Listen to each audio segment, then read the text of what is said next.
Yogendra Yadav, who was on this program just a short while earlier, Sambit Patra, said that, AAP's very poor showing, as we're seeing currently, is in effect a tragedy of democracy. And other panelists bearing in at this point saying that, it's been this constant tussle with the centre that has also reflected on Arvind Kejriwal's reputation and credibility, and the fact that the Delhi government has been thwarted on every count.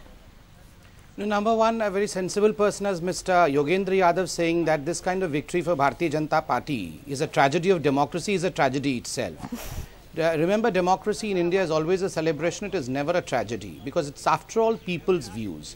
And number two, as far as the reasons of Bharatiya Janata Party's victory and the defeat of Arvind Kejriwal is concerned, I would say, let me put it very simplistically so that people, the viewers, can understand.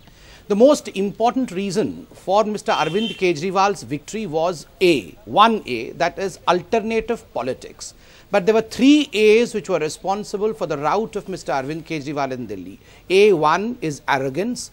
A2 is abusing and accusing politics, and A3 is ambition of self put over the aspirations of Delhi. Look at the arrogance of Mr. Arvind Kejriwal, the kind of words that he had selected. He called the Prime Minister a psychopath.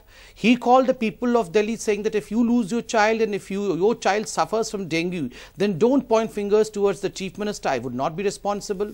And look at the abusing and accusing politics. Almost every second day he would throw and hurl abuses at almost everyone, the EVM machines, the election commission, the courts, the journalists, the politicians, and people of India by and large do not buy this kind of accusing politics. And thirdly, and extremely important, his ambitions, his way of fly-by-night operation ambition. You know, he was a fly-by-night operator. He thought that by the evening he would be the Chief Minister and by the next morning he would be the Prime Minister of the country. This is not the way people of India want their politicians to be. They want that their aspirations should be fulfilled. As far as ambition of Mr. Arvind Kejriwal is concerned, that took the front bench. Remember, when Delhi was under the spell of dengue and chikungunya, none of the ministers, including Mr. Arvind Kejriwal, were visible anywhere in Delhi. Mr. Arvind Kejriwal was camping in Punjab because of his own ambition. Half of his ministers were in Goa, and the Deputy Chief Minister was in Finland. Do you think so you're saying that Delhi's voters might well think they've been neglected by the Aam Aadmi Party, and that's a,